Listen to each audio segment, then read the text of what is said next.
Welcome to Dana Dubois Writes slash I Write Out Loud. Hi, I see a few folks joining. I'm so sorry this is starting late. I had the immense privilege this morning to be on Mayday Network with Julie Roginski and Michelle Kinney, and Lawrence was there as well. Excuse me, and we went for over 2 hours. So I could see as we were on air, hi everybody, hi everyone joining, that we were running really late. So hung up, refreshed my tea, and jumped right on here. So, phew, it's been a lot of talking, and as you can probably hear, I'm a bit hoarse. So the tea is going to be important. I have been sick for a week. Oh, Vicky, you say that was a great live. Thank you. I thought so too. I adore Julie and Michelle. I think they're two of the smartest, most creative people I've had the pleasure of getting to know on Substack. So there are very few people for whom I would get up at 6 a.m. on a Saturday, but those two, for sure. Lawrence and I were both like, anytime you want us, we will be there. But I'm shifting gears now in my head, and I'm going to talk. I guess that show was kind of all over the place. We're going to shift gears to talk about memoir writing, and specifically my essay that went live yesterday called I went Boysober for a month. Here's what it means and why I did it. Subhead, or as I prefer to call it, Mansober. So I'm not live on my phone today. I'm live on my laptop. So I'm going to be moving back and forth between windows as I put. There is the essay. Um, let's see here. Hi, back, Michelle. Vicky, I'm so glad you liked it and you subscribed to everyone. That's great to hear. Linnea, I only caught the last 10 minutes of the other one, but hopefully someone will repost so I can watch later. I will absolutely repost it, and I'm sure Lawrence and Julie and Michelle all will as well. It was a long one. I mean, I love to talk, and I'm a little like, phew, that was a lot of talking. But hold on one moment. Can I mute my, I'm going to try to mute my mic, but I'm having these terrible coughs. I've been sick for over a week, about a week now, and it's a drag. So, um, forgive me as I'm a little bit like blah today, but we're going to keep going. Johnny says, just saw you on Mayday. Awesome stuff. You're great. Thank you, Johnny. And thank you for coming over here. Hi, Nick. Hi, Joe. It's great to see everybody joining. I'm going to take one sip here. Mm, maybe give like one more moment for folks to join, and then I will jump in and we can start talking about the essay. And hold on, let me close this window and that window and come over here. While we wait, I will say, talk a little bit about I Write Out Loud. And this is interesting because we ended up talking about it with Julie and with Michelle just now. That Michelle said something really wise, which was like art and like storytelling and art. Those were the very first things we did to connect as humans. And ultimately, one day they will be the last things that we do. Everything else happening, um, it's all happening, especially in the US right now politically. But we can't let that take away from our ability to connect one another. And that is usually done through storytelling and art. And it was so affirming to hear that from someone like Michelle, who spent her whole professional life working in politics, because that's so much of what the intent of I Write Out Loud is. It is my home here on Substack for creative nonfiction, for memoir writing, and it's being done with intent, that it is an audacious act to continue to focus on one's art and creating during this political moment in time, this regime that is making it very hard to keep on top of all of their stories, right? But don't let them take the art, the music, the storytelling, the written words away from us. So this is my intentional space where we focus on storytelling. And if any of you all who are here have not yet subscribed, I would love if you would subscribe to my channel. Free subscriptions are great. All of the stories are ahead of the paywall always. I read every one of my stories aloud so that you can hear them told in my voice. Um, it's been a really powerful thing revisiting my old words, reading my new essays. When you say it out loud, it really does feel powerful. And if you're listening, I hope it's more meaningful to hear me read it than the AI voice that will, do it for you. If you are able to come on as a paid subscriber and support this work, that would make my heart very happy. No pressure, but if that is something within your means, it is $4 a month to come on as a paid subscriber. I also have a founding member level at $88 a month. And for all paid levels, you get access to the Sunday Salon, which will be tomorrow, obviously. That's where I do an even deeper dive into the kind of cultural implications that are happening in the stories that I told the week previous. We talk about some of the tea behind the scenes stuff too. They're really fun. They're really intimate lives. Just they're much smaller, and we really get into it. It's a good time. So, if you are able, I would love to have you on board as a paid subscriber. And with that, I think that I'm now ready to transition to this week's story. I'm going to be looking at the camera while I read, and then I will occasionally do this and look over here. Excuse my itchy nose. I swear it's sickness. That that's not a drug habit or anything like that. Um, excuse me. I'm going to read comments. Oh, hi, Elizabeth. Nice to see you here. Oh, Nick says, I love Elizabeth Raven because my girlfriend's name is Raven Elizabeth. That's a crazy coincidence. Hello from the Mayday chat. Hi, Cynthia. Nice to see you here again. I can't believe you're ready for more me after that over 2 hour long podcast.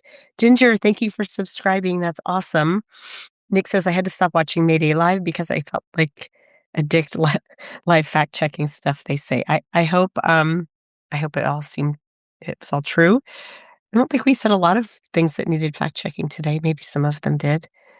Let's see. I went man sober for 2 years while I was working on my doctorate. Um, okay. Yeah, that's going to be the theme we talked about today. Man sober. I went man sober after my husband passed. That completely makes sense to me, Cynthia. My voice sounds stronger today. Thank you. I have really been struggling this week. Cynthia says that you're a paid sub to Blue Ant Media. Wonderful. That's where the story was published. So I'm thrilled to hear that. Is that a separate subscription from the Daily Whatever Show? It is, Ginger. There's gosh, sorry, my nose is just itching like crazy. Doesn't that mean I'm telling the truth or someone's talking about me? No, that's ears ringing if someone's talking about you. Anyways, Blue Amp, the Daily Whatever Show, and I Write Out Loud. All three are separate subscriptions. And I contribute to Blue Amp. I am the co-founder of the Daily Whatever Show, and I am fully me on I Write Out Loud. So if you are subscribing to any of those, you are supporting my work, and I appreciate you. And I'm not positive, but I know that if you are a subscriber to the Daily Whatever Show, a paid subscriber, that you can join my paid lives, or at least I'm like 98% sure. I'm not sure if it works for Blue Amp, but if you want to try tomorrow and we can test it, that would be cool. Because I would like to know that for a fact if it's honoring any of the subscriptions. Ugh. Elizabeth is asking if I took my antibiotics. Elizabeth, this is a funny side story, and then we'll get started. I went to like a Zoom care, which is just like a doc in the box urgent care here, and I saw a nurse practitioner yesterday. And do you ever get one who seems kind of like a wild card where you're like, is that right? Or anyhow, she was like, I can send you for a chest x-ray if you want. And I was like, well, I don't want a chest x-ray. Do I need a chest x-ray? And she's like, I mean, you're congested. And I'm like, yeah, I know that already. I'm coming to you for like expertise on whether I need this. I'm actually looking right now to see if I've heard back from their office. Anyhow, we did not do the chest x-ray. She sent me home with the antibiotics, Elizabeth, and was like, I don't think they're going to help, but here in case you want them. So I have them. But the other thing she said that was so weird, I shouldn't be talking about this on air, but whatever. High on albuterol and QVAR inhalers. I have, like, a tiny rash on my leg, and I was like, "This is weird looking while I'm here. Can you look at it?" And she was like, "Oh, well, that looks like, shingles." And I was like, "Really? I don't think it's shingles. I've had it before. They're not painful." And so I'm awaiting results back from that, but she sent me home with valcyclovir that I need to take if I have shingles. And so I'm waiting until I get that test back to take any other meds because I don't know if they play well together once you start antibiotics. I don't know. Anyhow, it was a very confusing visit, and the net of it is I'm still sick. So, hi, Karen. I see you just joined. Let's get started. Enough of my health concerns. I'm going to take a sip of tea and we're going to get started. I'm going to paste the essay back in here again because lots more folks have joined. Um, there's today's story. It is called I Went Man Sober for a Month. Here's what it means and why I did it. Subhead, or as I prefer to call it, Man Sober. And um, this, for those of you who have been tuning in, you know that for the last few weeks I've been doing an arc around a certain theme that didn't become clear to me that it was a theme until I looked back over to, these stories were all written a couple of years ago. They were written in real time, and I can now see with the wisdom of looking back that, oh, they form a narrative arc in aggregate. That was a fascinating thing to discover while doing this I Write Out Loud. Um, I'm calling this series kind of reemergence from into dating, from being in a long-term relationship. And the theme that follows through is this act of equilibrium and disequilibrium. So it starts with the essay, I Had a Little Our Relationship, which I published a few weeks ago. And then it goes into two essays about like an online long distance guy I fell for pretty hard who then poof disappeared. Then it goes into me being like, well, I'm going to be a bit more assertive and I'm going to ask some men out. And there were three first date stories. I went on my first, second, and third first date where I was being ignored. Like there was just nothing came of them. And then the story I posted at the start of this week, which is the penultimate one in the series, was the I gave my consent, he gave me bruises story, which was a really kind of the peak awful experience in reemerging into dating. Um, Today's story is the conclusion of the narrative, and it may not overtly seem like it because it's about going man sober, but it is a happy ending. And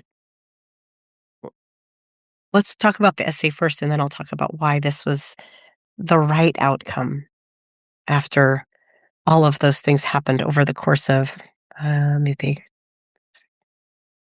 like 6 months, give or take. So um, the story begins with me at the gym listening to my favorite podcast right after having this really bad dating experience. It was the first and only sexual encounter I'd had since leaving a long-term relationship, and it was bad. We'll just say that. We'll talk about that more tomorrow in the Sunday salon, more of the backstory there. But kind of licking my wounds, right? And I hear on the Savage Lovecast is one of my favorite podcasts. It's a sex and relationship podcast by Dan Savage, who's been around forever out here as an advice column. And he has on this young woman from New York, Hope Woodard, and she has coined the term Boysober. And it's really gaining traction enough that Dan Savage has her on his show. And because it was a conversational podcast, it didn't really have one definition of like, this is what voiceover is. But in listening to her, what I came to understand it was, it was a year-long sobriety from prioritizing dating and sexuality as an act of self-care. That's my version of the summary. And a lot of the things she said were really wise. She's, in her mid-20s, so she's half my age. But she said a lot of things that really struck me, that were quite generational. As she was talking about how she came from a very Christian conservative background, and as she was coming of age in her teens, rejected that. And as part of rejecting that, she, she became, sexually active and sexually quite active, and she saw it as an act of kind of not quite rebellion, but of a conscious choice made against her conservative purity culture background. And I think a lot of, out of that, like, the flip side to that sort of, purity culture, Christian conservatism is sexual positivity, which on the surface is like, I agree. Sex should be a positive thing. People should have it.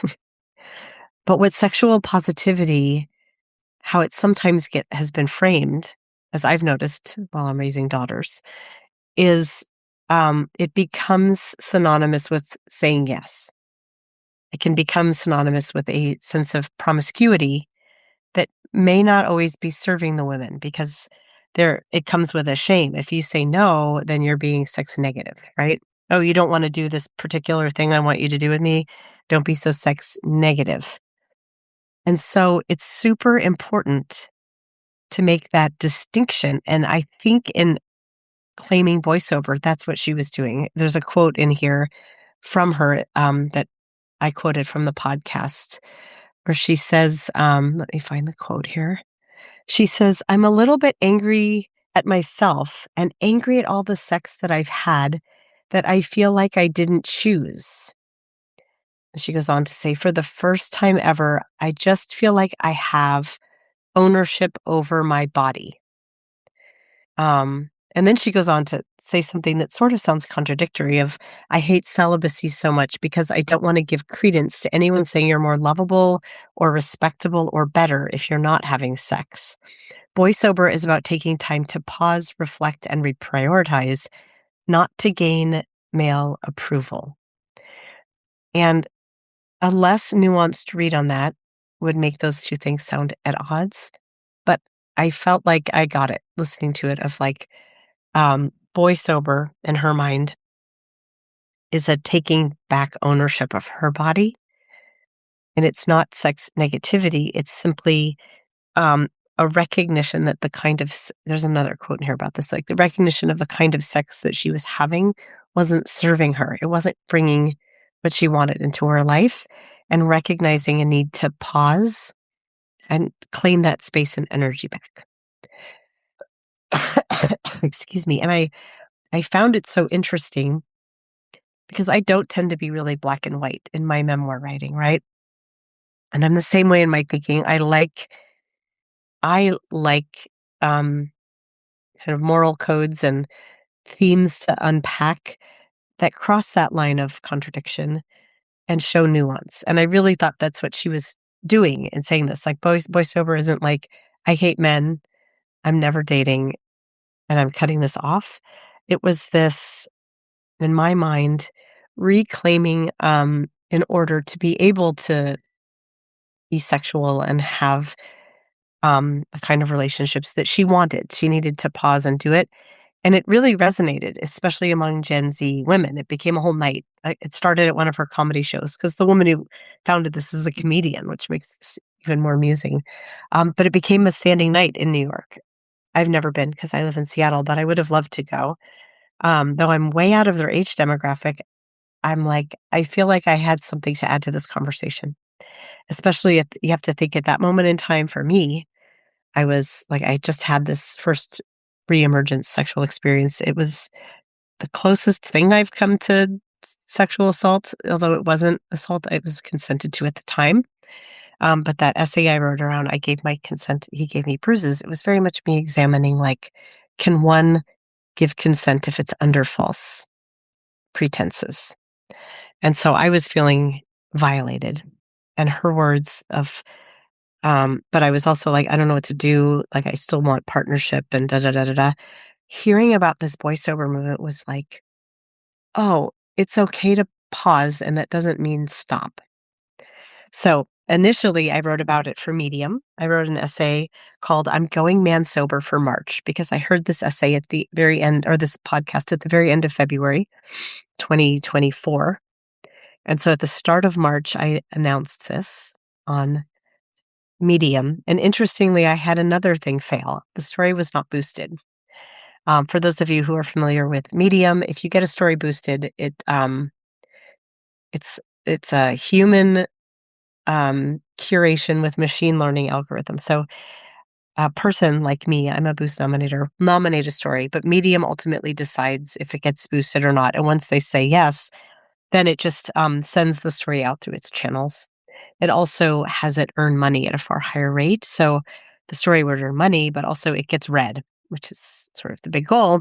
The story they did not boost. And I was pretty upset about it because it was just like another failure, another insult to injury as I was kind of licking my wounds. But I was like, I've been pitching national publications unsuccessfully. I'd been at that point really like, I want to become a serious writer. I want to have bylines that are outside of Medium. And so I pitched this story to several publications. And I said, I've already written this story, which was a bit more emotional and a little more memory leaning. And I said, I'd like to write about it again. Here's an example of how I can write. But I think that, in your publication, I would do it this way, different way. And I didn't hear back for a couple weeks. And then I heard back from the editor at today.com, like a super aspirational publication that I sent it to, actually responded. And she was like, that term boysober is trending. My article was, I'm going man sober for March because I like alliteration. Man sober for March was irresistible. She wanted me to write about boysober because the term was trending and they wanted to be able to jump on it. And she said, can you write it in a day? Can you have it to me by tomorrow, end of day tomorrow, which would be about a day and a half. And so here I am. I've gotten a yes from a national publication. I'm tripping out. I'm so excited.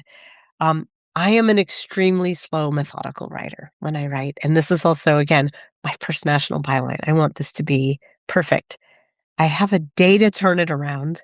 And also the next day, I am chaperoning my younger daughter's school field trip to go see a play. So I have very little time. But she's like, this term is trending right now. We need the story written right now. If you want it, we'll pay you extra to turn it around this quickly. And it was, I think it was $400. It was like a decent chunk of money by today's standards for writing. And I was like, I will do it. And so I did. And it was extremely stressful. Like it was really hard to force my brain. Usually I like to wait and be like, I'm in the vibe, I'm in the zone, and I need to sit and stew. And I was like, this isn't memoir. This article is way more journalistic, which you can see if you read it, than most of my typical rights. That's like the British Bake Off, and they call them bakes. I kind of like that. I'm going to call them my rights, my articles, like WRITES. So I turn this one around. I get it to her. She was lovely. She's not at Today anymore. She's somewhere else, but she was such a great editor. She pulled it, as in a Google Doc. She pulled it and put in her suggested edits. They were pretty minor. We fixed them and bam, that thing turned around in a day and a half. And I had my story. So, um, to me, it feels like the end of that narrative arc because I re-entered dating in a really like equilibrium stabilized place, right? And every turn I took to try so hard to find someone worth dating, someone worth having sex with, someone who shared my values and wanted the same things I wanted and who was into me and I was into him. Like I wanted it so badly and I was pushing so hard. And it wasn't happening. And it was destabilizing me more and more with every turn. And so I needed to hear those words and to be like, it's okay to pause. So was like, boy sober is a year because those ladies are like younger than I am. At the time I was 53 and I'm like, I don't have a year to wait. I'm gonna have a man because I'm man sober, which is coming from like not dating boys. I think I already have a lot of the knowledge that they are looking to get in their early dating experience, but I still need to pause. So I went man sober for a month and it was just me taking back my energy and power. And in doing it, I got my first byline, and I got it because I did go into disequilibrium, and I lived all of those things so that I really understood what I was writing about. And I can see, Karen, you were asking, when was it published? It is at the bottom of my story. For all of these I write out louds at the end, I always put the date it published and a link to where it published first, if it's an older story that I'm sharing. So there's the link, to my story, and then I will scroll to the bottom. Um, so I have the original story appeared in Today.com on March 24th, 2024, and was my very first national byline. The inspo story for this piece, I'm Going Man Sober for March, appeared in the Age of Empathy publication on Medium on March 5th. So just exactly 2 years ago. And here I'll put the link to the Today.com one because it's still really exciting. Okay. Oh, wait, no, that's the same link. Sorry, hold on. I made a copy and paste mistake. I'm going to blame it on the head congestion and the albuterol inhaler mist. Okay. Okay. So there is the link to today.com. Uh, and they both were in March. I made the decision to go man sober, wrote the story, had it live on Medium March 5th. And then a couple weeks went by, maybe even closer to 3 weeks, because she must have written to me March 22nd or 23rd, because it was live by the 24th. And there it is. So, um, yeah, I see. This is so sweet, Nick. You said, no lie, I come to Dana's Lives for writing mentorship. Thank you. That means so much. Um, to do a little pitch, like for my founding members, if you do join as a founding member, that comes with a free session with me. So if you ever want one-on-one writing mentorship, become a founding member, and I would love to set up time to talk in more depth about your writing journey and all of that, to anyone out there, because I do love having those kinds of conversations. Um, so I'm looking at my notes now to make sure I don't miss any of the points. Yes, this was my first national byline. The idea still resonates. It's not like dating culture has gotten any less chaotic, right? Um, I I'm trying to think. My boy sober month of March, I'm trying to remember back in time. It actually ended up being a bit longer. Yeah, I think once I did it, and, um Lynn, thank you. I do sound a little bit better. I feel like crud still, but I'm working on it. I think it's maybe getting a little bit better. I also double inhaler dosed before the live I did before this one, so I have albuterol and Qvar in here that's calming the cough a bit, so I think that's helping. Um, but I went man sober for March. I don't think I started dating again, though. It's getting a little bit blurry. It was definitely a few months where I was like, "This feels good, and I'm just gonna not focus on this." And I didn't date anyone for a while, like a good long while after this. Nobody serious anyhow. Like, I'm trying to remember if there was anyone I went on more than one date with. I didn't. I did a lot of my writing about dating then, which I will, share over time here. Um, that was when I wrote the How I Learned Not to Date Down piece. So there was nobody serious, but I think part of it was me just being like, this doesn't have to be the focus. I don't wanna give up. I still really want a partner, but I also, um, if I de-emphasize it for a while because I was so ramping up with writing and publishing, and of course, throughout all this, like, I have a very big day job, and I have I'm a mom to 2 teenagers, so, like, life is big. This doesn't have to be the focal point. I just really needed, to be grounded like that. So, that is what happened. I needed the pause button, and, I'm reading my notes here. Um, the story touches on this kind of new vocabulary of dysfunction that had birthed itself while I was in a relationship for over 6 years before that. Every time uh, I've joked with friends before that I'm like, "Am I a chronically single person?" who has had these sort of like an archipelago of islands of when I was in a relationship, or have I mostly been in a relationship where I have these archipelagos of dating moments? And I'm not sure which one is true. It's sort of a glasses half empty or full comparison, I guess. But what I do find is that when I re-enter dating after a gap, that the rules of engagement shift, and it takes a while to get reoriented, right? And so one of the things that had cropped up was all of this language, ghosting, breadcrumbing, love bombing, the ick for some of the ones that I mentioned, and that the dating apps and people on the men on them, they were like a dopamine slot machine. They had picked up pace, and I don't know if it's culturally happening to everyone, or if some of it is also my age group. You know, I'm Gen X. I like dating people about my own age, and so these were men between, say, mid to late 40s into early 60s who were these experiences were with, and um, I have a lot of thoughts about that age demographic that I date.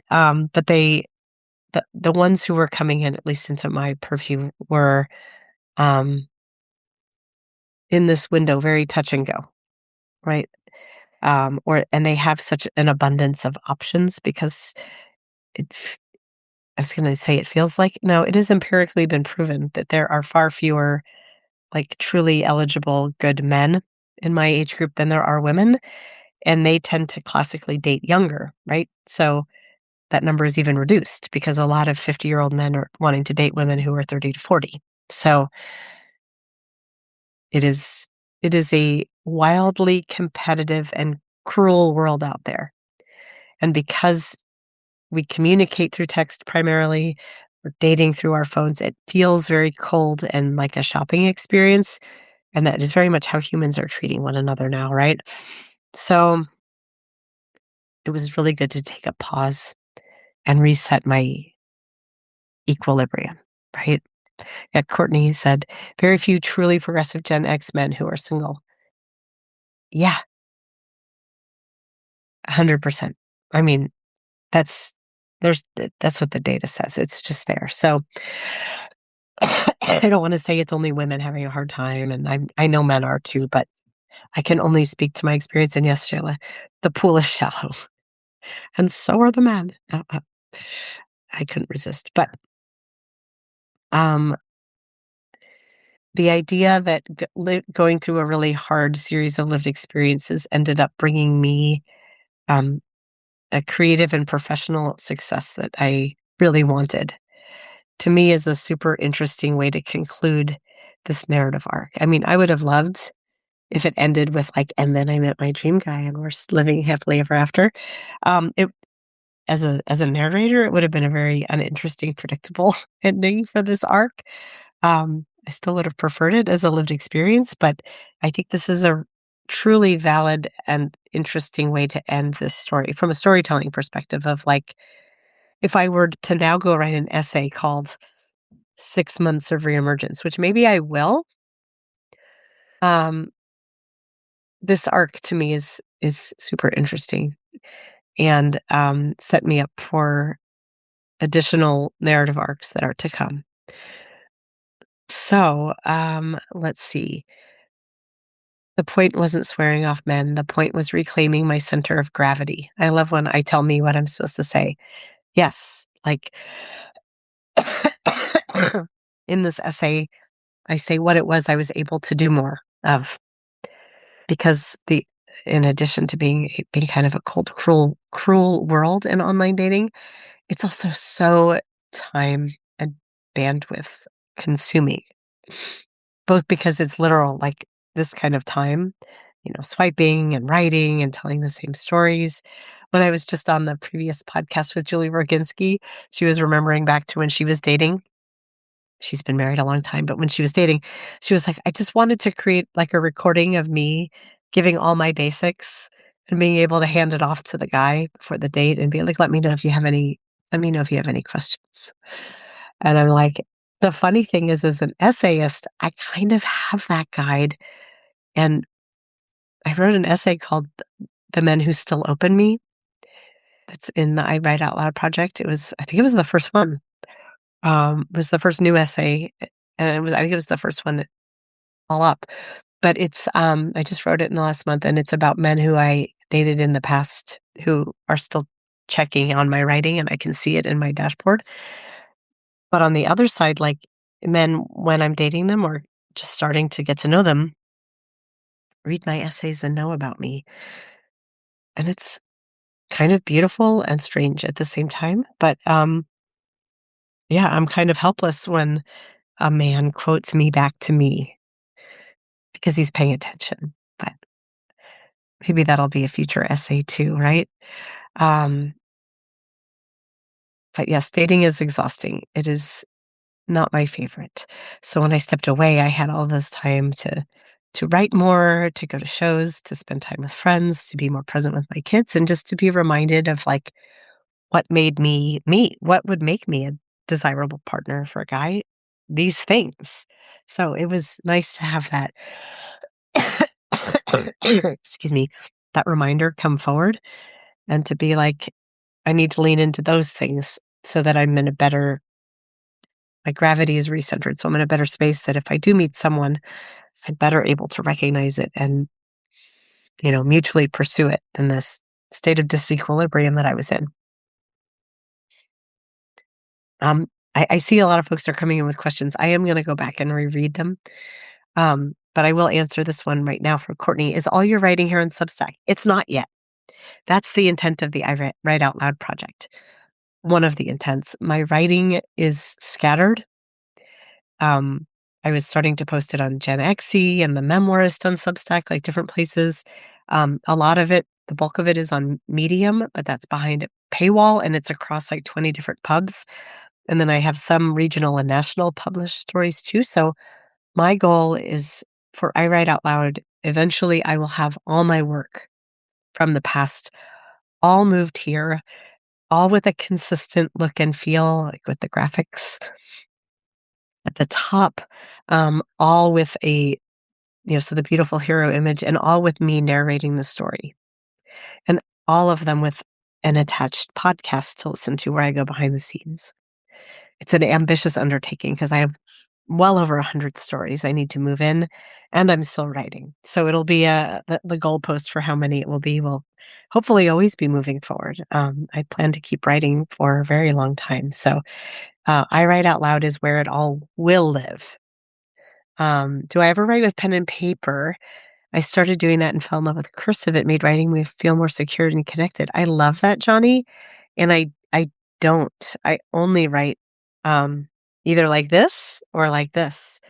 I don't think I could write well with pen and paper. Every now and then I'll jot down a note, but even that's mostly digital. The ability to pick up and move text around and make edits, it's just so ingrained in me.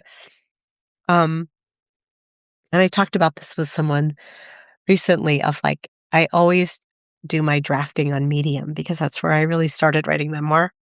So I open a draft on Medium and sometimes I need to be writing on my keyboard, but often when I'm in that like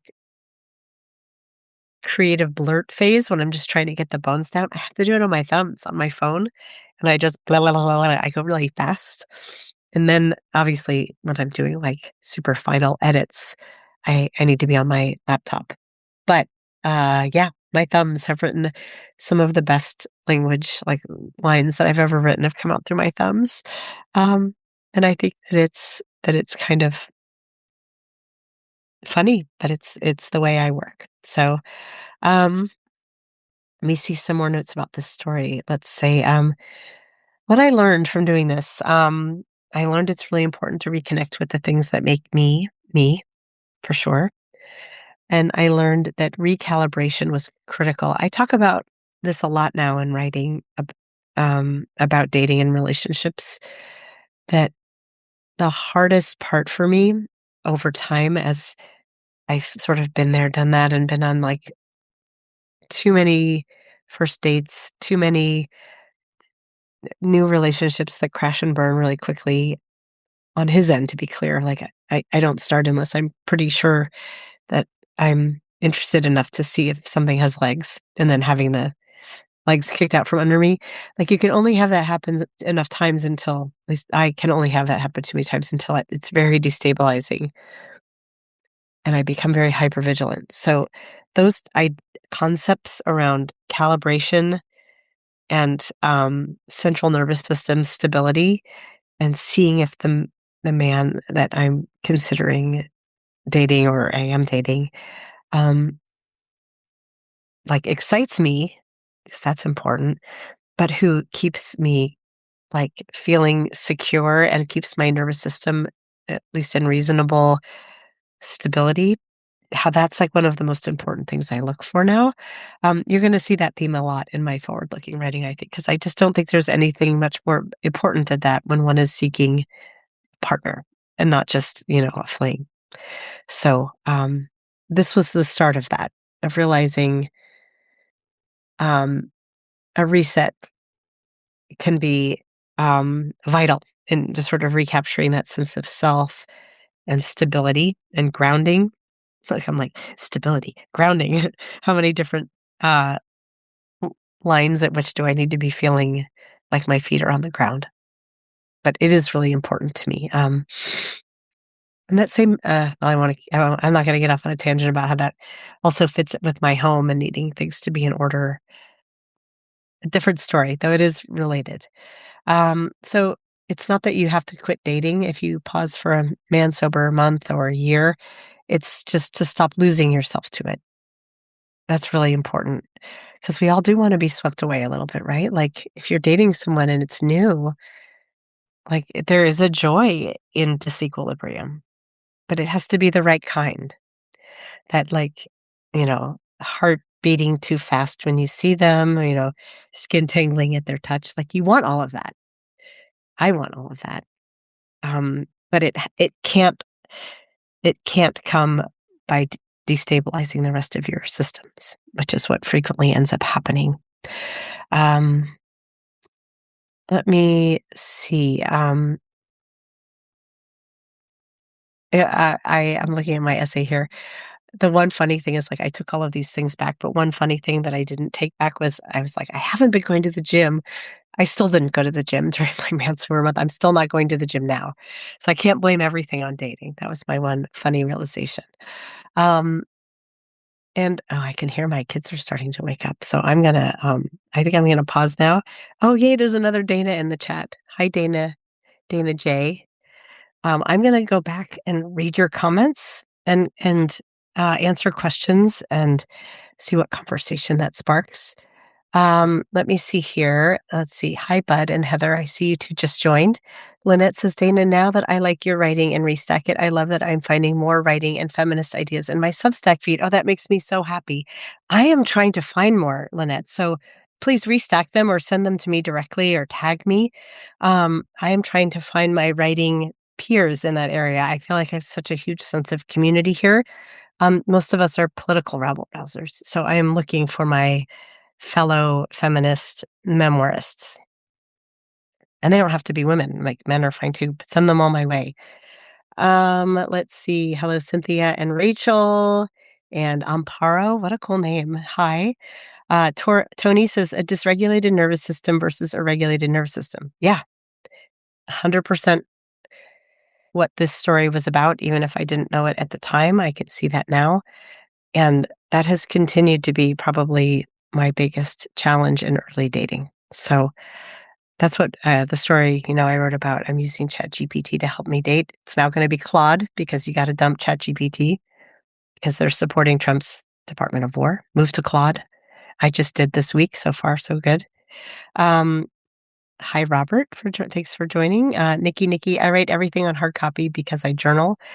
Weirdly, I've never been a journaler, and I really wish I had been because I'd love to read early journals, but I have never done it. I think I was always aware and felt like my voice was just like I'm talking to my future self. I don't know, so I never did it, but I wish I had. Um, Suzanne is laughing at thumbs about being tech challenged as a boomer. I'm Gen X. It's never too late to learn. Typing on thumbs, writing on thumbs for me works. It may not work for you, but it does for me. Let's see. Dana. Love that there's another Dana in the chat. That makes me happy. Various pens in several journals. I can't stop buying either. I love journals. So does my younger daughter. I don't write in them, but I love paper. It's like the pretty covers, and my daughter has been like scrapbooking and doing art in them. We recently got one that allows for watercolor painting because she's an artist and she's keeping this little watercolor journal, and it's beautiful. Let's see here. A whole conversation about writing in cursive. Did you know that like the kids these days can't read cursive because I don't teach it anymore? Like my kids can't read cursive. Um, I think or have a very hard time reading it. It's kind of fascinating because it just looks this like I'm like, how can you not read that? It's sort of the same, but it's different enough that it's like a different language for them. I'm gonna scroll back up. Let's see here. It's funny reading it in reverse because sometimes I need to go back up to get context. um, let's see here. I think Suzanne and Lynette are having a conversation about pacing and not actively looking and dating. Um, a completely fine way to do it. I sort of the if it happens, it happens approach. I'm kind of a go-getter. And so I found if I do that, and I mentioned this in the story, then it kind of means it won't happen. That like I have friends who'll be like, you should get out and meet someone in real life. I'm like, I'm out all the time. There just aren't spaces full of 50 something, intelligent, kind, professional, creative men who are single and want to date me. They are few and far between. So, that's a lot easier when you're younger to meet people in the wild. Um, Nikki, you said, "Now men run for me." I don't know if you mean from me or like to you. I hope they're running to you. Let's see here. Nick says, "Before I got into this relationship, I took a year off and worked on my mental health, physical health, and swore off people. It wasn't until I was recognized for who I was and not the role that I was filled that I was able to open up to a relationship." Well, that sounds very healthy. I hope your relationship is a happy one. Suzanne, yes, I want you to find your person. Yeah, I hope if you want a partner, I hope that you find anyone on here. Um, Lynette says, think of how much you were learning about yourself, Dana. I didn't think the happy ever after is a bad thing. Just the journey is learning and of value. Agreed. It is of value. Um, it would be nice to have the happily ever after too. We shall see. Only put it out there. It's weird when you have a life goal that depends on another person. So you really can't meet the goal because you can't own the goal, right? Um, let's see. Courtney says 49 and also gave up. Too sad to keep swiping. It does take a lot of emotional fortitude and it's a huge drain. So I understand that it is not for everyone. Um, Susanna's a boomer, says, my age group is almost ridiculous. Yes. And that you're hoping for your needle in the haystack. I assume that's a reference to the burnt haystack dating method. If it's not, you should absolutely follow Burnt Haystack Dating on Facebook and Instagram. And here on Substack as well. Jenny Young is the founder and she's amazing. And I talk about her work all the time. I've been trying so hard to get her on the Daily Whatever show. She has given a verbal or like in writing, okay, but I can't get her publicist to write me back. So trying. Her book is coming out in a few weeks. I've pre-ordered it. If you have not, you should because it's going to be amazing.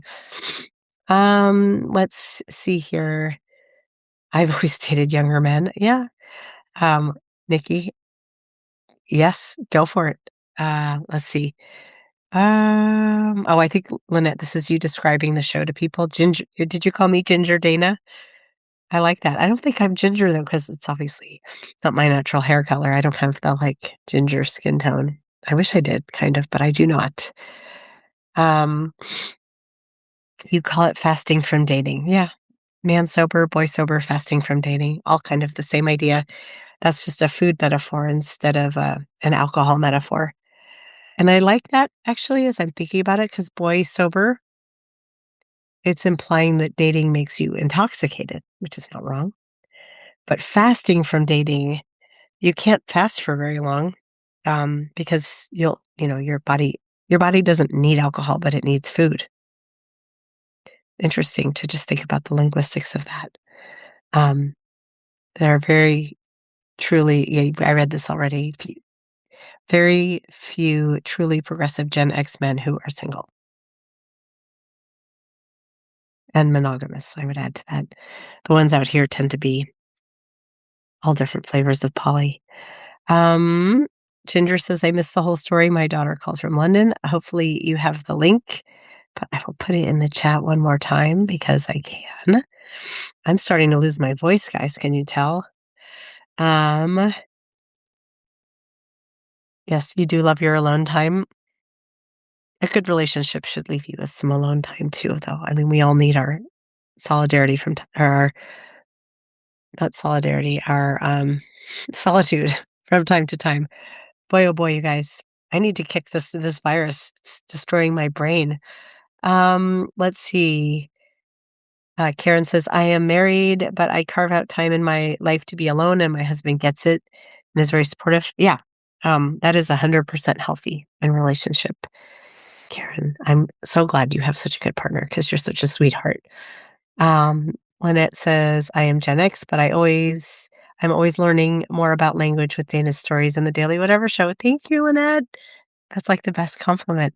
Hold on, I'm on my computer. Oh no, I'm not in StreamYard though, so I don't think that works. Let's see. Speaking of fur mom, where is Kira today? She is. You see her sleeping? She's napping, which is good. We'll let her do that. She was a bit rowdy during the Julie Ruginski and Michelle Kinney podcast, so glad she's chilled out now. And she wasn't too bad. What does this say? Up the entire screen and look beautiful. Oh, I think you're talking about the fact that I'm filling so much of the screen. It's because I'm on my laptop instead of my phone, and I can see the full screen, but it's showing about right here is where the phone is cutting off if you're watching on a phone. I do feel like I'm up a little close, but this desk is narrow. I can't really push. I could lean back, but then it makes it harder to use my mouse and to read. So I'll come in closer. It'd scare you all. Haha, I just realized what Boysober meant. Gen X, but also, yeah, Boysober just means taking a break. Oh, Suzanne, this is so sweet. Dana, your vulnerability is so genuine and so generous. Thank you. Thank you. Thank you for sharing it with me. I really appreciate it. Um, let's see. Karen says, great story on today. Thank you. The whole story is here on my Substack. I think it's okay after 2 years. I don't remember. Every publication had its own rules. I don't know. Maybe I'll get a cease and desist from today.com, but if I do, I'll pull it down. But I kind of don't think they care. Probably are not paying attention. Let's see. Lynette says, you sound a bit better. I hope the healing is going well. It's okay. It could be faster. I'm not going to lie. I am not going to lie about that. It's a little bit like, ugh. So I've scrolled back to the bottom here now. Oh, there's a bunch more. We are also trained for external validation. It helps to step back and focus on your own internal validation. Tony, that is really good advice. Linnea says, finding appropriate men in the wild wasn't easy when I was young either. True. There are more of them, but are they good or not? That's harder, higher bar to meet. And interestingly, the story before this one, other one from this week, the I gave my consent, he gave me bruises story, that was one of the few examples of me meeting a man in the wild, and he was the very worst one. So I don't believe when they say it's better they say it's meet in person. Like, no, that is not needed. Vicky says, beware the younger men detour. Yeah, I have tried dating men who were a bit younger than me. I think the youngest was like 9 or 10 years younger. And it was just like, oh, honey, they seemed very young. Um, I like to have a lot of fun, and I have a pretty active life out and about, going to shows and karaoke sometimes and all those things. But like, I'm also very grown up. So I need someone who can keep up. And, uh, at least my very limited pool of younger men could not. Let's see here, scrolling down. Oh, I think I just realized when somebody wrote Ginger Dana, you weren't calling me a ginger, you were saying Ginger, comma, 'cause there's someone named Ginger in the chat. I understand now. You were calling her Ginger, comma, Dana is doing this. I'm slow, but I get there. Um, I'm getting old and so tired of fasting from men. Susan, I get it. Um, oh, and I see, Lynette, you just said I was talking to Ginger. I got it a second before scrolling to your comment. That's funny. Um, I am a shit magnet when it comes to men. I think I have to work shit magnet into an essay, Susan, because that's amazing, and I will credit you if I do. Shit magnet. Yep. That's especially grotesque because magnets don't really attract shit, but if they did, just think about yeah, I don't wanna think about that too much, but that's thoroughly visceral sort of language, and I love that. And Linnea says, "I'm invisible. Is that better or worse?" Invisible is probably a little bit better than shit magnet, but neither are great. Let's see. Egberto, hola, precioso. Can you say precioso? You called me preciosa.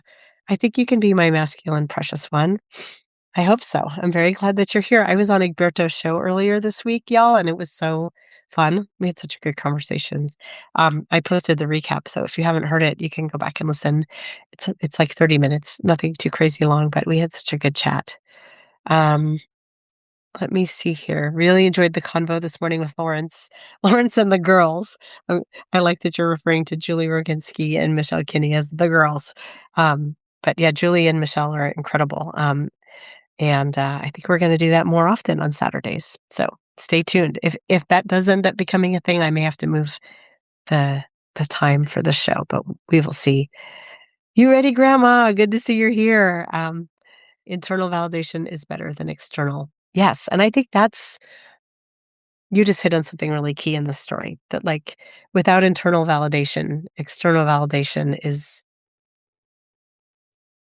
you're not gonna be in a good space to receive it. So you need to be at equilibrium, and the only way to do that sometimes is to, like, to cut off the stimulus that's destabilizing you, which in this case for me and for many others was dating.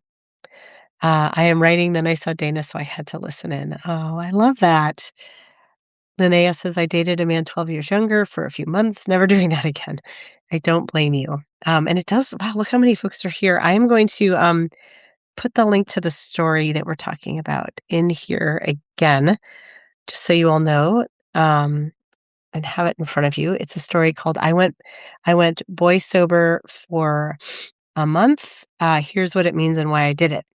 And, this is my first national story from 2 years ago. It was published in today.com, and it is the end of a broader narrative arc I've been working through around reemerging into dating, when my last long-term relationship ended in summer 2023. So these have all been essays from my past, the ones that are following this arc, and they go from the first one was published in October, but it's the time window of summer 2023 through February of 2024. Um, let's see. I was talking about the color of Dana's wall the other day. I noticed people commenting on the colors I have. I feel like everybody is yearning for the color green. Thank you. I love colorful walls. My bedroom has dark red ones. I don't have any white walls in my whole house. I have a color problem that I would call a color solution.